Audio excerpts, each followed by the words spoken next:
Hello, how are you? My name is Shahid Irshad. आज जो story मैं आपके पास लेके आया हूँ, ये रिसेंटली ये वाक़या पेश आया है। ये 19 अक्टूबर का वाक़या जो मैं आपको अभी बताने के लिए जा रहा हूँ, दिल दहलाने वाला और हैरान और परेशान कर देने वाला, आंखों से नींद उड़ा देने वाला ये वाक़या जो मैं आपको अभी सुनाने के लिए जा रहा हूँ। आगे बढ़ते हैं। आप मेरे चैनल को लाइक और सब्सक्राइब ज़रूर कीजिएगा। ज़िला कसूर। ज़िला कसूर, आपने इसका नाम सुना होगा हर बार, और ये ज़िला कसूर बहुत मशहूर हो गया है। और आपको पता है ये ज़िला कसूर किस लिहाज से मशहूर है? ज़िला कसूर जो है, यहाँ पे ज़ैनब जैसे वाक़यात, और जिसने ज़ैनब को कत्ल किया था उसने 13 बच्चियों के साथ भी ऐसा ही जुर्म किया था। और ये जुर्म सिर्फ जब उस बंदे तक नहीं था, बल्कि अब भी बहुत से ऐसे लोग ज़िला कसूर में हैं जो कि ये अभी भी दरिंदगी कर रहे हैं। और ऐसे ही रिसेंटली वाक़या जो मैं आपको बताने के लिए जा रहा हूँ वो भी ऐसा ही कुछ हुआ है। लेकिन कसूर में ऐसा क्यों होता है? क्या वजह कसूर में ही ये वाक़ये सुनने के लिए मिलते हैं? क्यों कसूर को ये लोग बदनाम करने के लिए तुल लगे हैं? कसूर में हर वक्त ऐसी चीज़ें क्यों हैं? जहाँ कसूर का थाना है, थाना सदर पुलिस स्टेशन, वहाँ पे भी एट अ टाइम ऐसी ही बच्चों के साथ ये वारदातें पड़ती हैं, बच्चों के साथ जिनसी ज़्यादतियाँ होती हैं और ये चीज़ें रिकॉर्ड की जाती हैं। आज जिस स्टोरी के बारे में आपको बताने के लिए जा रहा हूँ वो 19 अक्टूबर को ये वाक़या पेश हुआ है। 19 अक्टूबर को जब एक बाप अपने 13 साला बेटा अली हसन को भेजता है कुरान की तालीम हासिल करने के लिए। वो कुरान की तालीम हासिल करता है, घर आता है और उसके बाद बाप की ख्वाहिश के मुताबिक दर्जी का काम सीख रहा होता है। वो दर्जी का काम सीखने की वजह ये थी कि बाप का सहारा बने। तो बाप की ख्वाहिश थी और वो बच्चा अली हसन इसी तरह करता कि पूरा टाइम मतलब कि आता स्कूल से और उसके बाद सपारा पढ़ने चले जाता। फिर सपारा पढ़ने के बाद जो था वो बच्चा फिर दर्जी का काम सीखता था। यानी वो इतना बिज़ी था वो बच्चा। लेकिन होता क्या है, एक दिन 19 तारीख को ये उसके बाप पे कहर टूटने वाला था शायद। 19 तारीख को मिसिंग हो जाता है ये बच्चा अचानक। वो लेट हो जाता है, वैसे भी बच्चा लेट आया करता था, लेकिन उस दिन 19 तारीख को वो बच्चा घर नहीं आया। बाप परेशान हो जाता है, घर से बाहर निकलता है और आसपास तलाश करना शुरू हो जाता है कि मेरा अली हसन बच्चा कहाँ गया।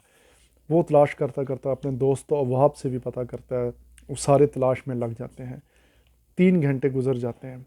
उसके बाद वो इधर उधर मतलब कि लोकल तलाश करते हैं, घरों में, बेकरीज़ में, फ़लानी फ़लानी जगह, हर जगह, लेकिन कोई रिज़ल्ट नहीं मिलता। 8 घंटे गुजरने के बाद उनको परेशानी का सामना करना पड़ता है कि अब मसला कुछ और है, क्योंकि काम बिगड़ रहा है। वो एक बेकरी में जाते हैं, तो बेकरी से थोड़ी हेल्प ये मिलती है कि वहाँ पे जो एक कैशियर होता है वो सीसीटीवी कैमरे में दिखाता है कि मेरे पास आया था लेकिन बच्चा चले गया। वहाँ से भी मायूस होकर आ जाते हैं। एट लास्ट वो कसूर पुलिस थाना सदर को रिपोर्ट लिखवाते हैं कि हमारा बच्चा मिस हो गया है, तो हमें नहीं मिल रहा। खैर, उससे पहले ही एक बहुत बड़ी और भयानक खबर सुनने को उसके बाप को मिली, अली हसन को।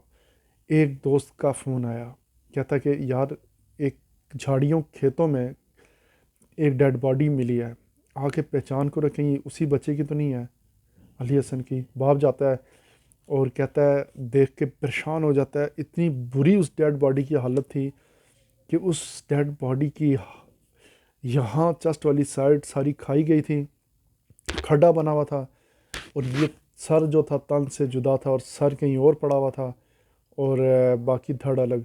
और सर की ना आंखें थी उसमें, ना दांत, मुंह, नाक, कुछ भी नहीं था, सिर्फ और सिर्फ कंगाल था, और पीछे बाल थे।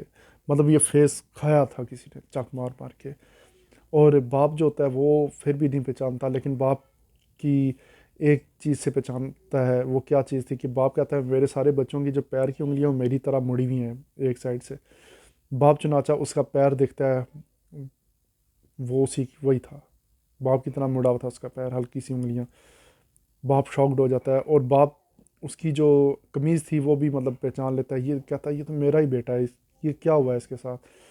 उसकी हालत मतलब इतनी बुरी, किसने की, क्या हुआ, वो इतना पागल हो जाता है वहाँ पे वो देख के कि उसकी हालत बिगड़ जाती है कि मेरे ना मेरे साथ किसी की दुश्मनी, ना मैंने, सादा वो बाप था, किसने किया होगा ये।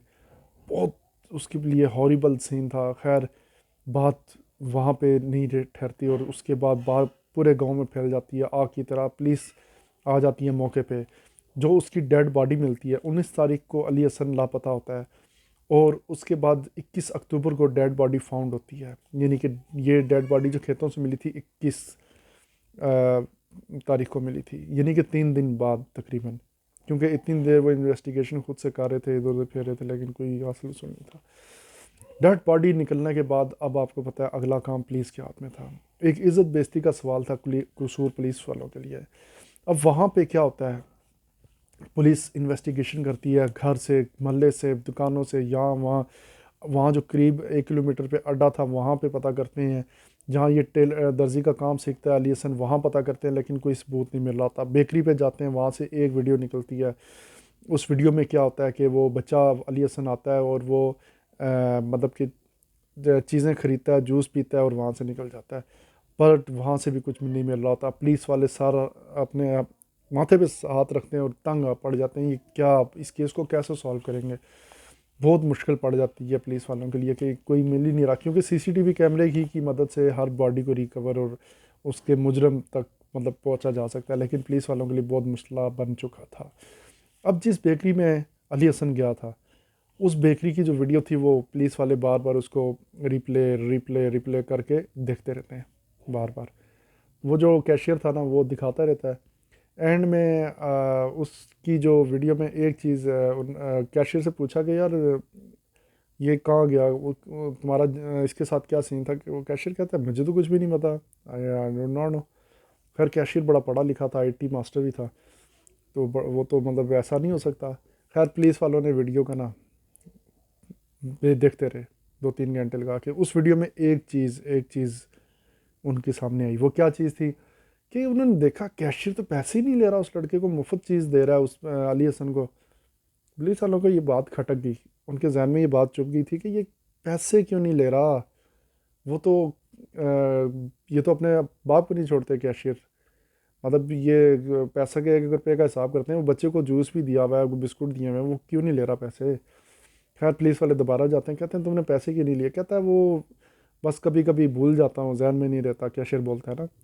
तो कहते हैं खैर है, ठीक है चलो। बाद में जो कैशियर होता है वो दोबारा पुलिस वाले उसके पास आ जाते हैं, क्योंकि पुलिस वालों को इस पर शक हुआ था। ये जो कैशियर था ये था 24 साल का बंदा था ये कैशियर, और ये इसका नाम अवैस था। अवैस से पूछा कि अवैस सच से बताओ क्या हुआ है। अवैस कहता है मुझे क्या पता, कोई सबूत है तो ला के दो। पुलिस वाले चुप हो गए। फिर होता क्या है, पुलिस वाले कहते हैं कि तुम्हारे साथ 2-3 और बंदों का भी हम रिकॉर्ड चेक करेंगे, पीडीओ और सीडीआर निकालेंगे। खैर ये आईटी मास्टर था, ये तो वैसे डर गया था।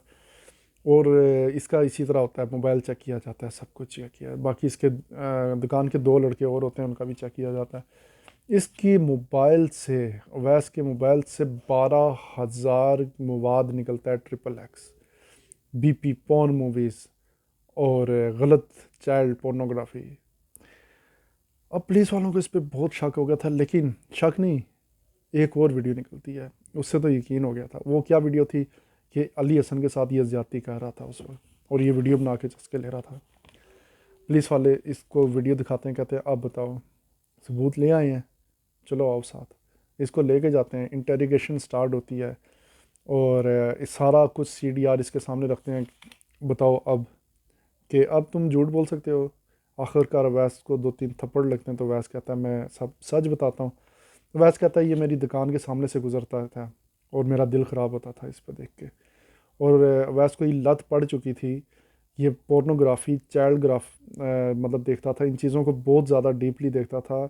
हर टाइम इसका एक ही काम होता था कि इन चीज़ों से असरअंदाज होता था, और इसने वो चीज़ जो थी उस बच्चे पे की, अली हसन पे।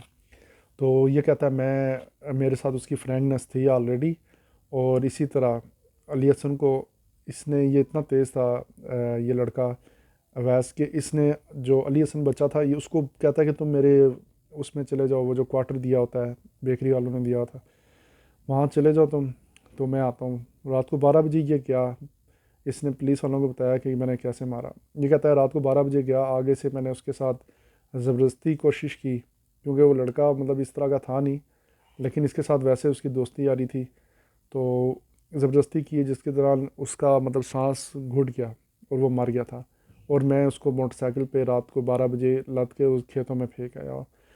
तो ये सारी गेम हुई। और जो गर्दन की बात है, गर्दन कैसे अलग हुई? गर्दन कहता है कि वो कुत्तों ने यहाँ से चक मारा, क्योंकि जंगल में था, वो कुत्तों ने यहाँ से खींच खूंच के, क्योंकि गर्दन नाजुक होती है, खींच के उतार के खा गए।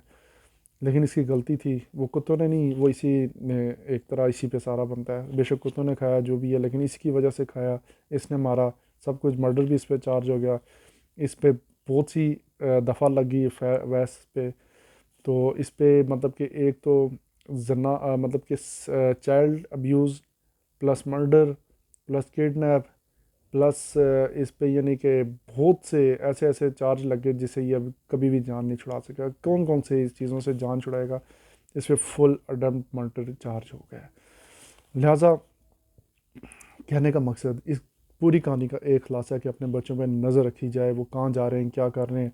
बेशक वालदेन उन्हें कोई काम सीखने के लिए भेज रहे हैं उनके फ्यूचर के लिए, बट उनकी पूरा फोकस किया जाए और उनके पूरा टाइम से उनको घर आने का जो होता है उस पर फोकस किया जाए। अब मसला ये था, अली हसन हमेशा आधा पौना घंटा लेट हो जाता था, और माँ बाप को चाहिए था कि वो आधा पौना घंटे की भी खबर लिया करें। उन्होंने इस चीज़ को नॉर्मल लिया, और इसी तरह 3 दिन गुजर गए, और 3 दिन बाद उसकी लाश का यही हशर हुआ। आपने जैसा कि देखा, 19 तारीख को ये बच्चा यानी इसकी कत्ल हुआ है, और 3 दिन बाद इसकी लाश मिलती है। और बहुत बुरा यानी कि हुआ हुआ था इसका।